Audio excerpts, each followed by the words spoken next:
Someone hand me the Anna Cannon punter. Roll, darling. We need Okay, names. before we can get started, we need to do a little head count here. How many participants are there for today's game? How bad can it get? You know what? All right, player one, can I get your name, please? Okay, Gordy, I need more trouble out of my... Thank you. Player two, let's have your name now. Slip out of you, 45 all right? seconons. And player three, show us your mastery over the I'm gonna alphabet. tell you this because, well, because it's my job. Cookie wouldn't say this because... Yo, one more thing. You looking for a 21-question game or more like a 7-question tournament game? Okay? He's a man, not a dessert. Thank you very much. 30 seconds. Hey, player one, you want to buzz in on the letter Q. That's Q as in quibble. You know, quibble in bits. Player two, your buzzer is B. That's B as in Benoit. Player three, you'll want to be hitting the letter P as in paraphernalia. 20 seconds. I said banner head. All right, get that out of here. 20 seconds. Yeah, 20 seconds. Okay, listen up. People screw this up all the time, but it's really, really simple. You're going to get a bunch of questions. If you think you know the answer, buzz in. Then type a 1, 2, 3, or 4, whichever answer choice suits you. Or just type in the answer if it's a fill in the blank, all right? 10 seconds. Good luck. 9. Okay, and get rid of the desktop 7. and Six. go to black. 5. All right, have a 4. good one, everybody. 3. Silver Lining Tarot Center, making the great beyond just a little bit greater.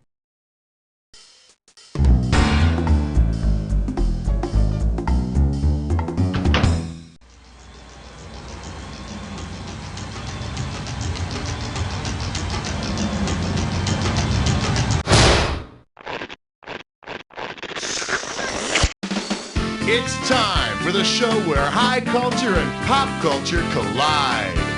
Hey there, welcome to each one of you three. Listen, what you gonna do after the game? You got plans? Because I'm probably just gonna... Cookie, hon, remember what the producer said about fraternizing with the contestants, okay? Okie dokie. Now let's begin the service. All right, first order of business, screws. And here's the deal with these screws. If you think your neighbor doesn't know the answer to a question, but you want to make him answer it anyway, buzz in and hit the S key to screw him. Okay, we're out of here. Player one, give me a category.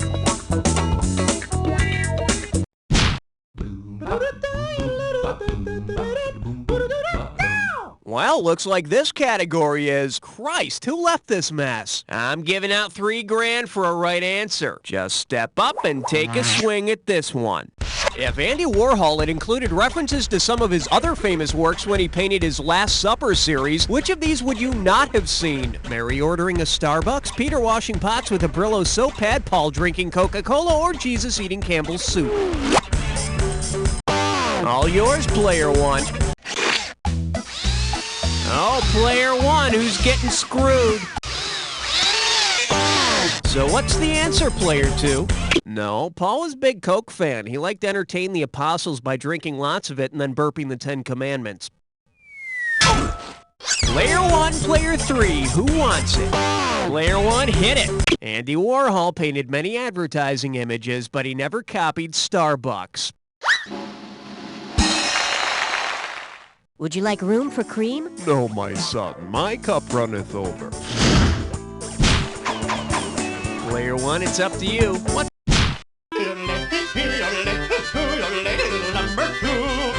Coming at you, Hollywood square dancing. $1,000 at stake on this one. Hey, remember TV's McCloud, that detective from the country that ended up working in the big city? Well, suppose backwards Detective McCloud were a cop by day and a square dance caller by night. If he got confused and told a couple of crooks to freeze and then do-si-do, what would they do? Stop, then bow to one another? Stop, link arms and twirl? Stop, then circle each other back to back? Or stop, drop, and promenade? Player three, do it. McCloud is asking them to stop and then circle around each other, passing at the right shoulders, back facing back. His skills really come in handy when he has to break up a hoedown. It's all about you, player three. Which one do you want? 1, 2, praise the Almighty 3. And I believe this one's called, What the Fork? Get it right, I'm handing over $2,000. Okay, you're at a formal dinner party and you're trying to navigate all the silverware. Try not to tuck the tablecloth into your pants and complete the following missing link. Fish fork, dinner fork, blank, blank, blank, dinner knife, fish knife, soup spoon. Salad fork, plate, salad knife, snail fork, plate, oyster knife, dessert fork, plate, butter knife, or lobster fork, bib, nutcracker.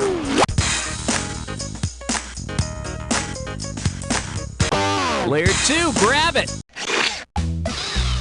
Player 2, who do you want to screw? Dance music plays, player 3's getting screwed. What's the answer, player 3?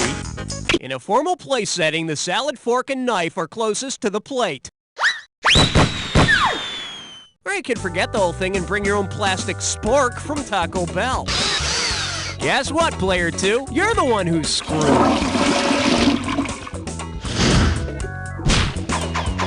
Player 3, time to make a decision.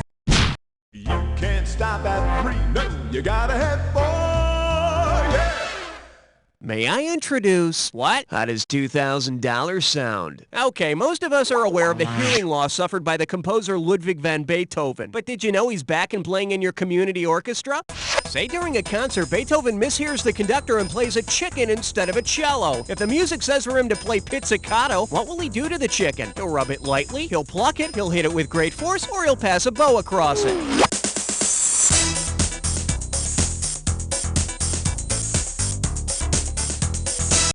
Player 1. Pizzicato is the plucking of strings on an instrument. Good thing it didn't ask him to play vibrato. That would have gotten him arrested. Player 1, hit me with the category. Let's blow this time and head for number 5. This one likes to go by getting lost in the translation. This one can net you $1,000. Okay, listen up. Imagine the Greek mathematician Archimedes was your high school principal.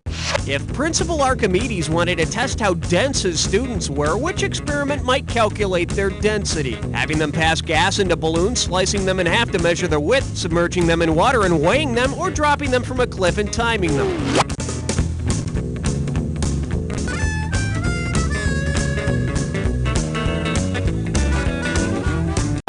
Player 3, make it happen. Player 3, who would you like to screw today? Gotta answer it, player 2. According to Archimedes' principle, the density of an object can be calculated by seeing how much water it displaces in order to measure its volume, then weighing it. I don't think I want to be around when he's inserting the thermometers to find out how cool the kids are. Player 3, when you can't successfully screw someone else, you end up screwing yourself. Your turn, player 2. What's it gonna be?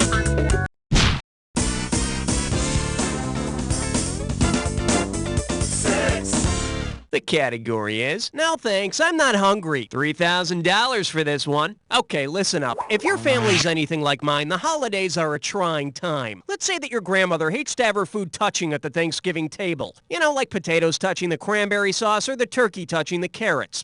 If your grandmother were actually eating the country of Turkey for Thanksgiving, what might she say as a complaint? Gosh darn it, Iraq is touching my turkey. Fiddle-dee-diddle, Albania is on my turkey. Golly, India is all around the turkey. Or, Great Scott, France is a-butting my turkey. Player 2, it's yours. Turkey shares part of its southern border with Iraq. Granny usually doesn't even take a helping of Iraq, though. It gets caught in her dentures and makes her breath smell funny. Well, funnier. Player 2, give me something. 7, lucky, lucky 7. The selection is Must reach utility belt. $2,000 for a correct answer. Let's see if you can wrap your head around this. After defeating Mr. Freeze, suppose Batman and Robin had to take on Mr. Freeze. What tool would probably help them the most in their struggle? A bat chisel and bat hammer, a bat pillow and bat blanket, a bat pencil and bat paper, or some bat self-confidence? All yours, player 1. Bat pillow and bat blanket? No, that sounds like equipment to fight Mr. Z's. Player 2, player 3, the time is now. Take a shot, player 2. A frieze is a type of decorative wall sculpture. that, Mr. Freeze? What do you think, Robin? Holy Michelangelo, Batman, you've turned Mr. Freeze into Mr. Freestanding pile of rubble. I wonder what player two's gonna pick. Superb choice. Come on in close to the keyboard, player two. The rest of you give it a rest, because player two is about to embark on a dis or dat. This dis or dat's category name is...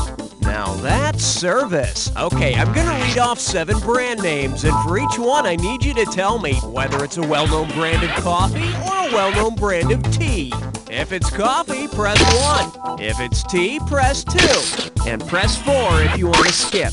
I'll give you $500 for each right answer, and $500 will be taken away if you get it wrong or don't get to it. Okay, give me 30 seconds on the clock. And we're off. Folgers Coffee, Lipton, Taster's Choice, Tetley, Maxwell House, Sanka. This is it, Salada. That's all she wrote. Oh yes, you rock. Check it out. Now that does not suck. Let's move on. Your call, player 3. Aloha, question number 9.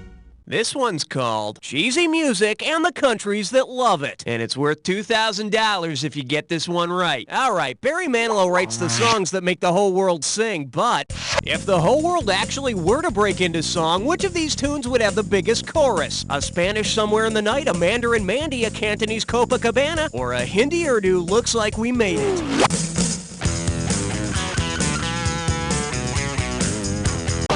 Up to you, player 3. You should really get that looked at. Player 1, player 2, go. Player 1, hit it. Mandarin Chinese is by far the world's most widely spoken language.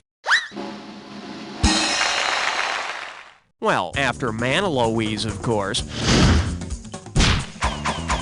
Let's have a category, player 1. You better limber up, 'cause you just chose a 3-way.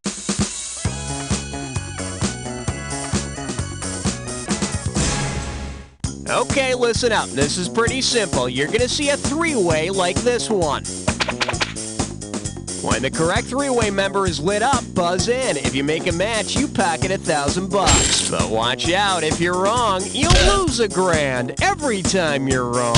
And be careful, individual answers don't necessarily have anything to do with the 3-way as a group. So, let's get going. Category for this one is seizure-inducing music, which means we're going to be joined by Shake, Rattle, and Roll. Okay, hand on your buzzer. Here's your 3-way.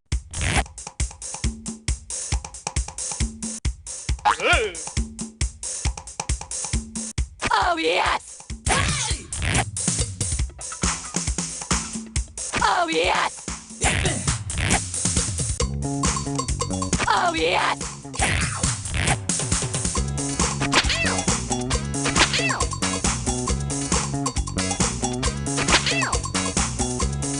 Oh, yes! Oh, yes!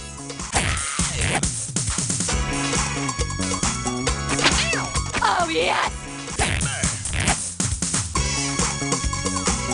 Oh, yes! Woo, that's all we got to show ya. Now clean yourself up while we see how you did. All right, player 2, you took the round, but let's see how you stand up in the game overall. Hug yourself, player 2. You pulled out ahead in this one. Nice going. So, let's see what we've got ahead of us here. That's it for round 1. Let's go to round 2. Everybody starts out with 1 screw. Here you go. Now remember, everything in round 2 is worth double, so heads up. You have the honors, player 2. Don't look now. It's question 11. And this one is the facts behind Air Supply. And you pocket $2,000 if you get this one. Okay, listen up and get ready to complete this analogy. Oxygen is to air as celery is to V8, Goodyear blimp is to helium, sauerkraut juice is to clamato, or Roquefort is to laughing cow cheese. Player 2, grab it. Player 2, who's getting it? Player 3, you gotta answer it. It's payback time. V8 is a blend of different juices, including celery, and air is a blend of 11 gases, including oxygen. And in certain parts of New Jersey, they're both equally thick and spicy. Nice work, Player 2. You just screwed yourself. Player 3, tell me what's on your mind. I'm getting a reading of 12. Over. This category is known as sex, drugs, and British law. Play your cards right, you win $4,000. Flex those fingers, cause here it comes. If musicians had to adhere to the Magna Carta, what might rock fans have seen? King Crimson consulting with Parliament, the Cars moving to opposite side of the street, Queen deporting foreign-born Freddie Mercury, or Prince relinquishing interest in America?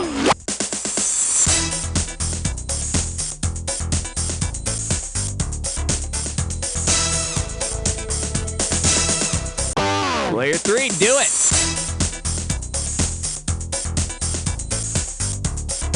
Since the Magna Carta made the King of England consult Parliament before passing laws and raising taxes, it could have also made King Crimson consult George Clinton's funk band Parliament before deciding on which knee-high boots and cape to wear on tour. Player 3, you make the call.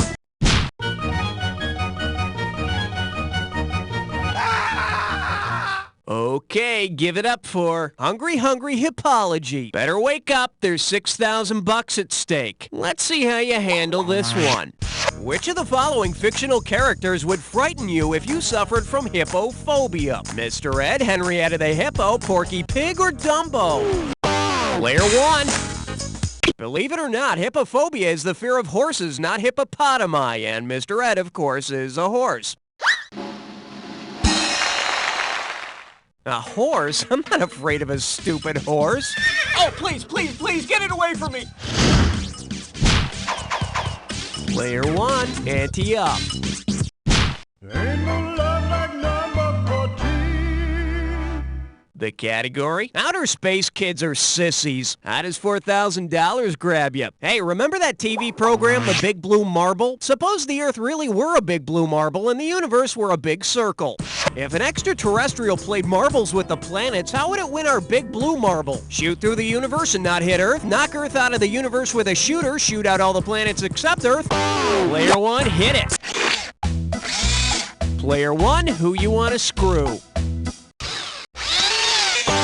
Alright, Player 2, you're getting screwed. Screw back.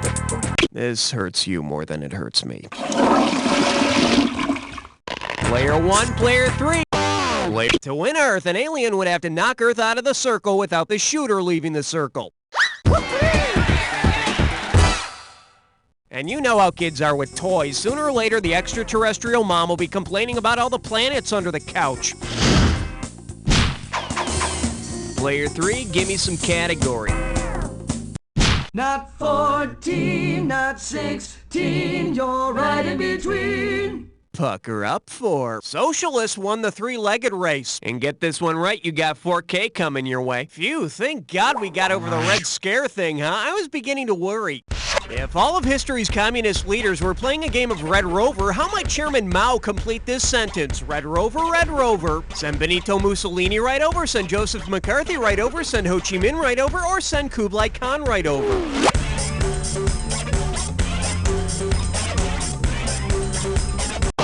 Up to you, Player 3.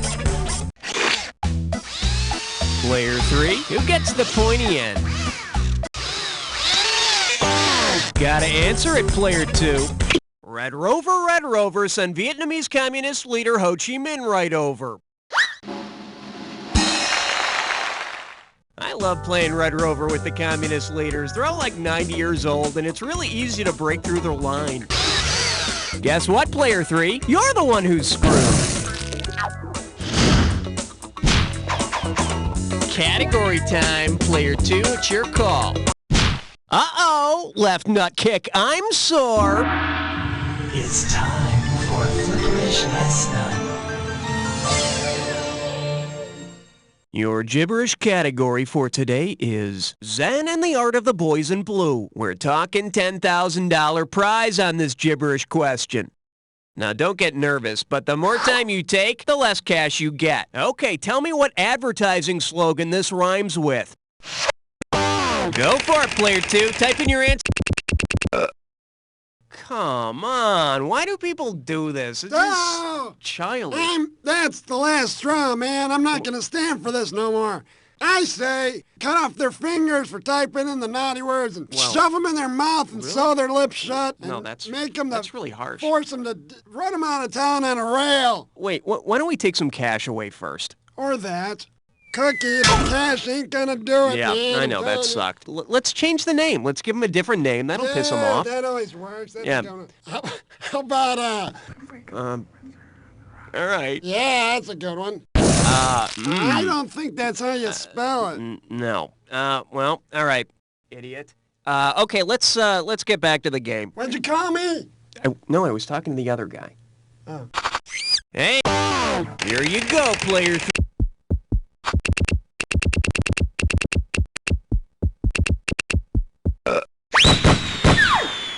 Now, wait a second. Pepsi was the choice of my generation? When did we vote for that? Was I sick that day or something? Player 3, what looks good to you? On the big bayou in Louisiana, crest on 17. Say hello to very special episodes teach us the darndest things. $2,000 says you don't know this one. You know what time it is? It's time to reminisce about one of the Brady Bunch's greatest episodes. In the episode where the Brady family races across Kings Island to get Mr. Brady his blueprints, which of these best resembles the method they used? Paul Revere's ride, the running of the bulls, the Pony Express, or the Cannonball Run? Take a shot, player 2. As they race across the park, each Brady or Alice passes the tube on to the next refreshed Brady, much in the way ponies were traded to deliver mail in the Old West. And with the ground Alice was clearing, you'd think Sam was on the other end waiting with his, meat. Your pick, player 2, how about it?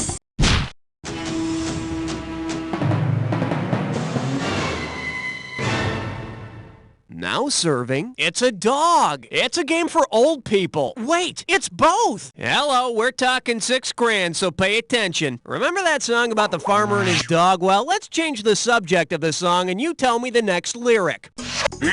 Okay, I haven't done this in a while. There was a nationalist who was really arrogant. What is the best choice for the next lyric? And Dingo was his name-o, and Jingo was his name-o, and Stingo was his name-o, or and Frango was his name-o. Player 2, it's yours. Now, if Dingo was his name-o, then he'd be a nationalist who ate Meryl Streep's baby in A Cry in the Dark. Player 1, player 3, do something. Player 3, do it. Bingo! A jingo is one who practices jingoism, which is a really arrogant form of nationalism or patriotism. And Jingo was my favorite Beatle, too. Your call, player 3.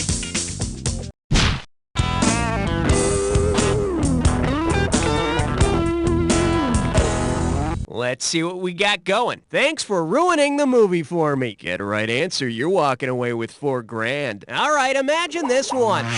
You're in a movie theater watching the 1980 biopic about John Merrick. If Mr. Merrick suddenly comes in and takes the seat in front of you, what might you think to yourself? This guy shows up late for everything. Does he have to put his feet up like that? Have a little popcorn with your butter. Or, great, now I can't see the damn movie.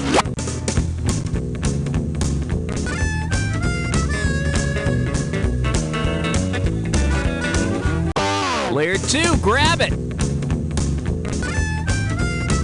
The movie you're watching is The Elephant Man, the story of John Merrick, a Victorian circus freak with a huge bulbous-shaped noggin. Well, you might not be able to see the movie, but you could laugh really loud during all the sad parts. Player 2, take your pick.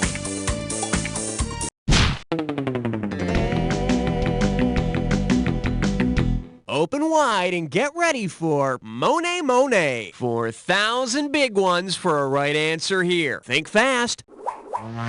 Suppose you've just come from the Monet exhibit. When you run into a friend who asks you what you thought of it, considering Monet's style, what would you probably say? I found his Impressionism expressive. I found his Expressionism impressive. He's one fantastic classicist. Or, his surrealism is so real. Player one. Claude Monet was one of the great French painters of the Impressionist school, which was right across the street from the Exhibitionist school, which explains why a lot of Monet's early paintings were of people's naked butts. Player one, tell me what's happening.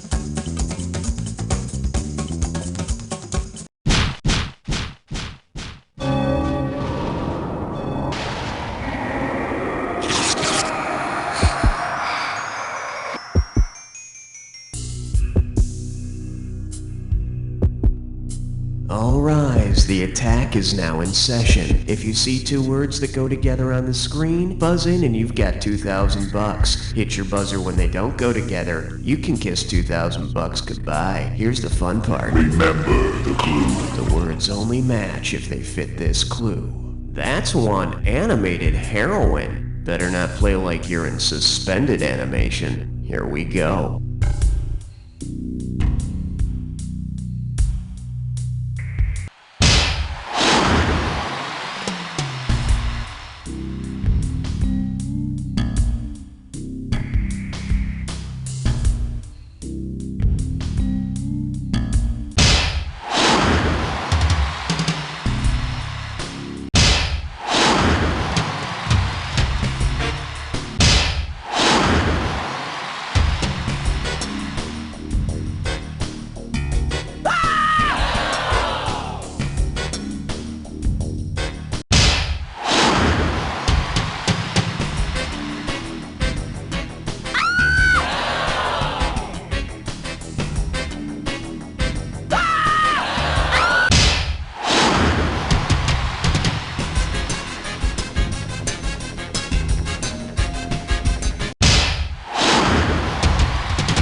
When you were in the zone, check your heart rate and I'll check the final scores. Player one's got it. Player one, I guess a win is a win no matter how you slice it. And you sliced it pretty damn thin. So I leave you with these words. Great show, everybody. Lovely work as usual. Raoul Hun, what's going on now? Gee, with games like that, we'll get this empty scoreboard filled in no time. Hey, if you want to play again, just let me know. Where every reading is one you can feel good about.